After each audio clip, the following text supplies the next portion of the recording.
Hmm. Today we'll be doing the last chapter on my workbook called hmm, Saul, Israel's First King, which covers 1 Samuel chapters 8 through 15. Looking at the table of contents, we have gone through Saul being um, set up as a king, chosen to be king, and proclaimed to be king, and then him rescuing the city of Jabesh, which was a really good move on Saul's part. Um, but then, after a couple of years, being king goes to his head, and he starts taking the initiative and not even bothering to ask God about it. So we see him starting to fall in chapter 6 when he takes over the sacrifices instead of having a priest do it. Now, we do get introduced to Jonathan, Saul's son, who is really connected to God, and he is able to do a lot of things. He defeats the Philistines, or cause them to be defeated with God's help. And and so we see Jonathan being one of the great people and Saul starting to fall. In chapter 8, he makes a rash oath, Saul does, that none of his troops will eat until he's avenged his enemies. Well, if you know, an, an, a fighting troop has to have food in order to keep up their energy. And so this was a really bad thing. And then combined with that, Jonathan, who didn't hear the oath, eats some of the honey that's on the ground, and Saul then decides he's going to have to kill his son. And all the people then rebel against him and say, Jonathan will not be killed. He's the one that really saved us. And so then he just lets go of that oath and everything. So now we come to chapter 9, where the Lord officially is going to reject Saul as king, which is our last chapter in this book. Hang on here. Let me get down to that.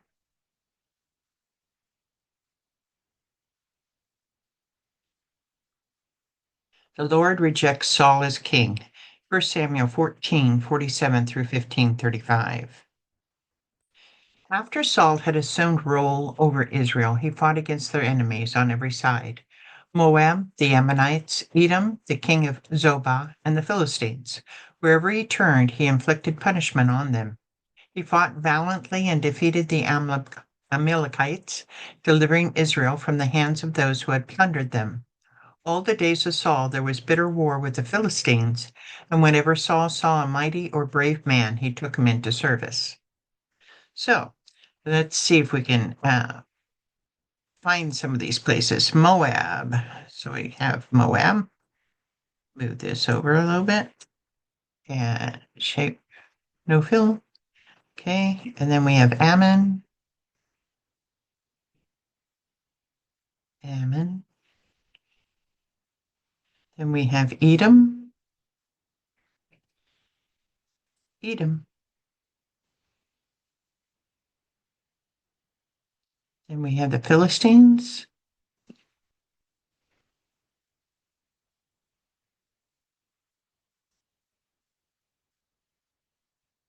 Then we have the Amalekites.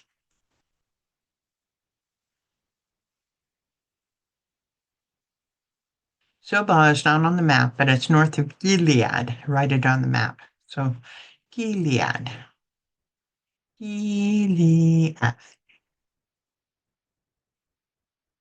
And we find Gilead first. Gibeah, Gilgal. Where is Gilead? Well, that would be helpful if we could find Gilead. I'm sure you guys have found it already. Gilgal, Gibeah, Gilead.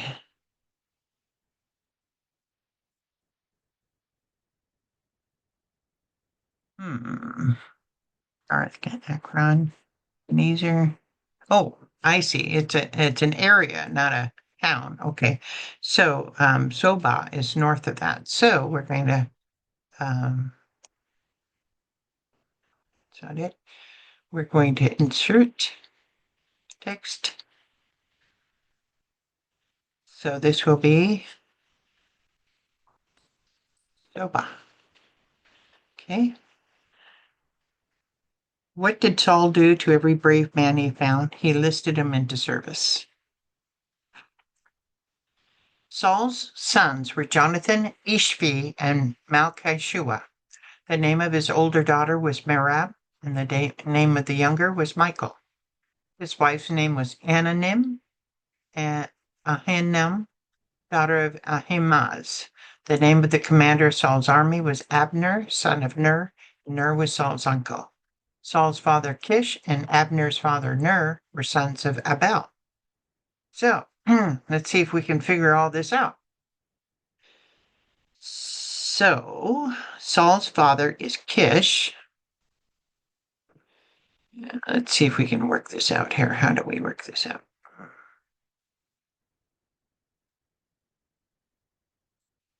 So, Kish. Okay, Saul's father's Kish. Okay, so we have his brother over here, right? Okay, and Abner. Okay, spread that out a little bit. Okay, and Saul's father Kish and Abner's father.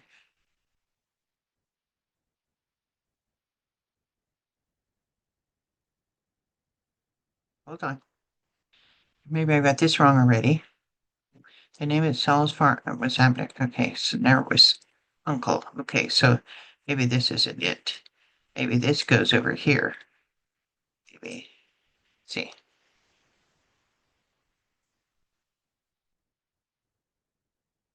Let's move you down there. Okay, so see the name of. Oh, okay, so that's not going to work there. So we're going to put you over there for now. We know his wife is Amanaz. Okay, so let's do that. Text.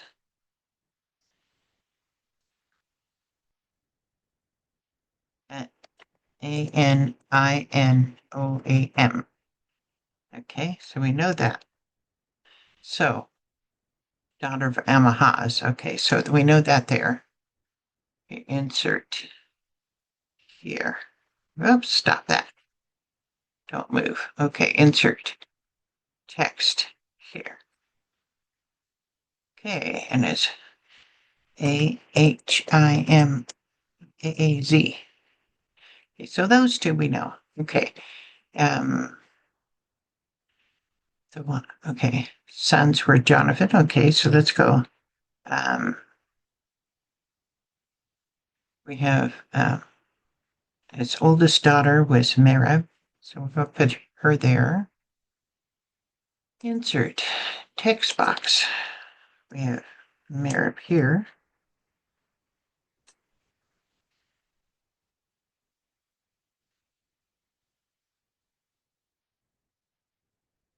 And then we have another one here.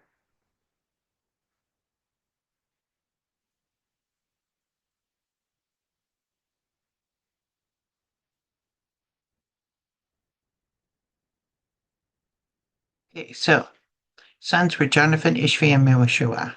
Okay, so we put his sons in here. Insert text box. No, Jonathan will fit. Okay, and another insert text box here. And that is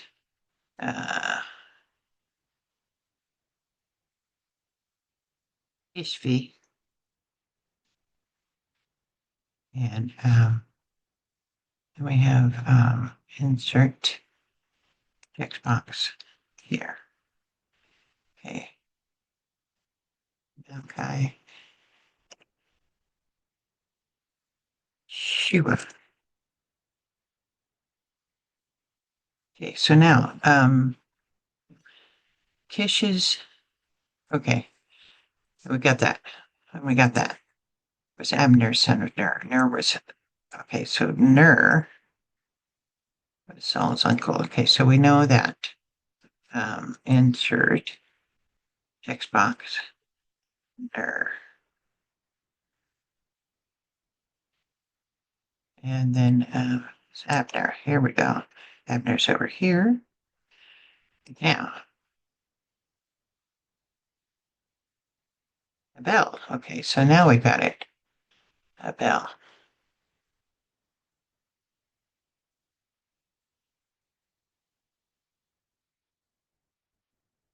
All righty. So we have all the family tree here. I wish they would just say it correctly. All right. So that is the family tree. Saul said to Samuel, no, Samuel said to Saul, sorry, I am the one the Lord sent to anoint you king over his people Israel. So listen now to the message from the Lord. This is what the Lord Almighty says. I will punish the Amalekites for what they did to Israel when they waylaid them as they came up from Egypt. Now go attack the Amalekites and totally destroy all that belongs to them. Do not spare them. Put to death men and women, children and infants, cattle and sheep, camel and donkeys. In Exodus 17, 8 through 16, the Amalekites fought against the Israelites traveling from Egypt to the Promised Land. Although Israel won this battle with God's help, the Lord said to Moses, write this for a memorial in the book and recount it in the hearing of Joshua, that I'll utterly blot out the remembrance of Amalek from under heaven. The Amalekites continued to attack the Israelites, causing many atrocities. God gave them plenty of time to change their ways, but finally God had had enough. What does Samuel remind Saul that he did for him? He anointed him king. What did the Amalekites do? They attacked them as they were traveling in the wilderness. Regarding the Amalekites, what did Saul to destroy? Men and women? Yes. Children and infants? Yes. Cattle and sheep? Yes. Camel and donkeys? Yes. All that belongs to them? Yes. So Saul summoned the men and mustered them at Telam, 200,000 foot soldiers and 10,000 from Judah. Saul went to the city of Amalek and set an ambush in the ravine. Then he said to the Kenites, go away, leave the Amalekites so that I do not destroy you along with them. For you showed kindness to all the Israelites when they came up out of Egypt. So the Kenites moved away from the Amalekites. Moses' father-in-law, Jethro, the priest of Midian, was a Kenite. He helped Moses to create a hierarchy of leadership among the tribes during the travels of the Israelites. How many men was Saul able to summon?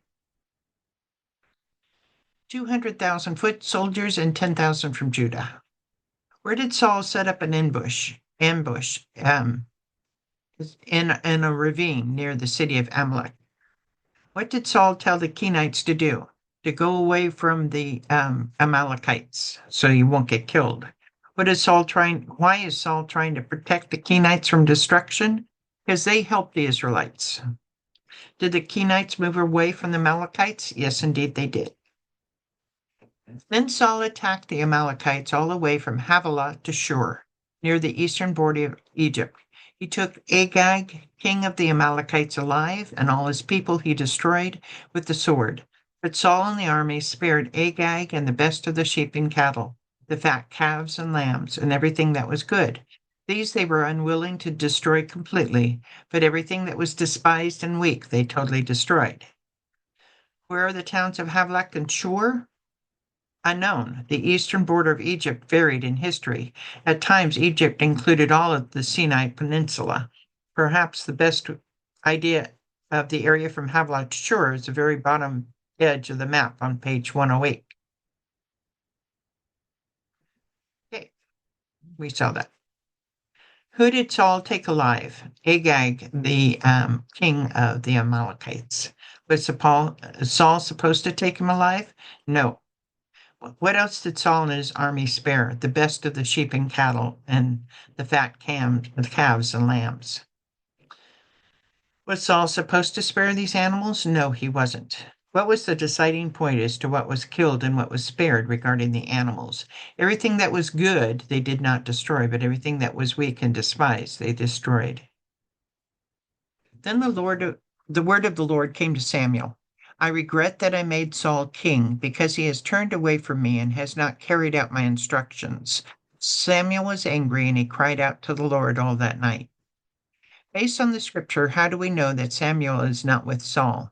Because the word came to him and he wasn't aware of what was happening. What does God regret that he made Saul king? What was Samuel's reaction to what the Lord told him? He was angry and he cried out to the Lord all night through prayer, probably. As Samuel was crying out to the Lord all night, he must have thought about many, many things. Which of the following do you think went through his mind?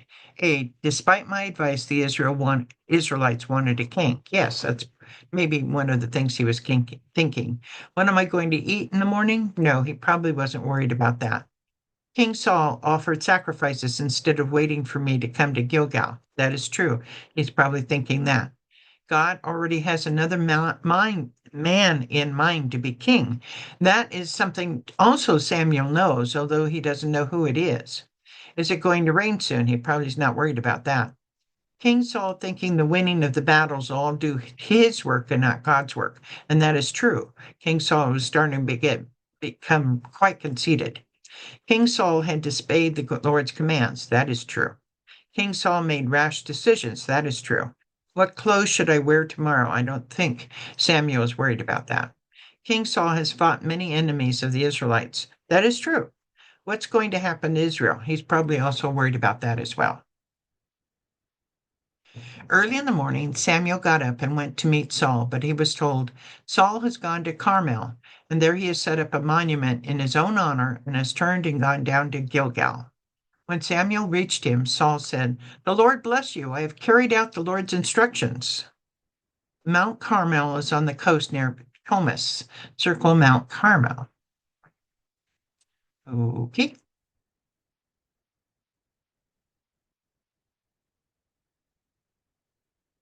What time of day does Samuel start out to find Saul? Early in the morning.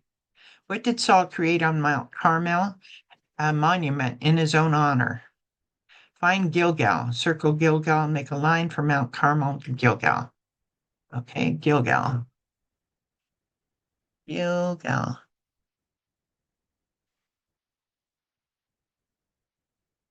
Although it would have been a straight line as a crow flies. There you go. When Saul sees Samuel, what word says he greet Samuel with? The Lord bless you. I've carried out the Lord's instructions. But Samuel said, What then is this bleating of sheep in my ears? What is this lowing of cattle that I hear? Saul answered, The soldiers brought them from the Amalekites. They spared the best of the sheep and cattle to sacrifice to the Lord your God, but we totally destroyed the rest. Did Samuel already know that Saul was not telling the truth when he said, I have carried out the Lord's instructions? Yes, he did. He knew from God. How did Saul justify sparing the sheep and cattle? They spared them and to sacrifice to the Lord your God. Does Saul say he spared the animals to sacrifice to the Lord our God or to the Lord your God? Your God. What does this tell you about Saul's faith? That it isn't very strong. Enough, Samuel said to Saul. Let me tell you what the Lord said to me last night. Tell me, Saul replied. Samuel said, Although you were once small in your own eyes, did you not become the head of the tribes of Israel? The Lord anointed you king over Israel, and he sent you on a mission saying, Go and completely destroy those wicked people, the Amalekites. Wage war against them until you've wiped them out. Why did you not obey the Lord? Why did you pounce on the plunder and do evil in the eyes of the Lord? In his reprimand of Saul, what did Samuel say? Although you were once small in your own eyes, did you not become the head of the tribes of Israel, or the king, basically? The Lord anointed you king over Israel. The Lord sent you on a mission, which was completely destroy those wicked people. Why did you not obey the Lord? Why did you pounce on the plunder and do evil in the eyes of the Lord? But I did obey the Lord, Saul said. I went on the mission the Lord assigned me, completely destroyed the Amalekites, and brought back Agag, their king. The soldiers took sheep and cattle from the plunder and the best of what was devoted to God in order to sacrifice them to the Lord your God at Gilgal. Does Saul think he did obey the Lord? Yes. List how Saul justifies his belief that he did what the Lord commanded him to do. He killed every Amalekite except the king. Um, the soldiers took sheep and cattle for plunder, um, the best of which was devoted to God, and we made a sacrifice. Again, Saul says the animals were taken to sacrifice to our God or to your God? To your God. Was Saul supposed to save Agag the king? No. Was Saul supposed to bring the good animals home? No. What town was he going to have sacrifices? Gilgal. But Samuel replied, does the Lord delight in burnt offerings and sacrifices as much as in obeying the Lord? To obey is better than sacrifice, and to heed is better than the fat of the rams. For rebellion is like the sin of divination, and arrogance like the evil of idolatry. Because you have rejected the word of the Lord, he has rejected you as king. Well, which one does the Lord like better, obeying the Lord or making burnt offerings and sacrifices? Obeying the Lord. This was actually a reoccurring problem of the Hebrews and many Christians today. God wants faith much more than religious ceremonies. What does Samuel compare rebellion to? Rebellion is like the sin of divination. The definition of divination is the practice of seeking knowledge of the future by supernatural means. By rebelling against God, Saul is deciding he knows better than God what should happen. What does Samuel compare arrogance to? Like the evil of idolatry. The definition of arrogance is thinking of oneself as superior towards others. This is idolatry because Saul worships himself over anybody else. Then Saul said to Samuel, I have sinned. I have violated the Lord's command and your instructions. I was afraid of the men, and so I gave in to them. Now I beg you, forgive my sin and come back with me so that I may worship the Lord. But Samuel said to him, I will not go back with you. You have rejected the word of the Lord, and the Lord has rejected you as king over Israel. And Samuel turned to leave. Saul caught hold of the hem of his robe, and it tore. Samuel said to him, the Lord has torn the kingdom of Israel from you today, and has given it to one of your neighbors, to one better than you. He who is the glory of Israel does not lie or change his mind, for he's not a human being that should change his mind. Did Saul ask forgiveness? Yes, he tried to ask forgiveness. And the complete number 2, I will not go back with you. Go back with you. You have rejected the word of the Lord, and the Lord has rejected you as king of Israel. What did Saul tear? The robe that Samuel was wearing. Who is the glory of Israel? God. God is the glory of Israel. Saul replied, I've sinned, but please honor me before the elders of my people and before Israel. Come back with me so that I may worship the Lord your God. So Samuel went back with Saul, and Saul worshiped the Lord. Then Samuel said, bring me Agag, king of the Amalekites. Agag came to him in chains, and he thought, surely the bitterness of death is past. But Samuel said, as your sword has made women childless, so will your mother be childless among women. And Samuel put Agag to death before the Lord at Gilgal. What is Saul's request? Please come and honor me before the elders of my people, just so that I don't lose honor. Does Samuel do what Saul requests? Yes, he does. Who killed Agag, king of the Amalekites? Samuel. Then Samuel left for Ramah, but Saul went up to his home in Gibeah of Saul. Until the day Samuel died, he did not go to see Saul again, though Samuel mourned for him.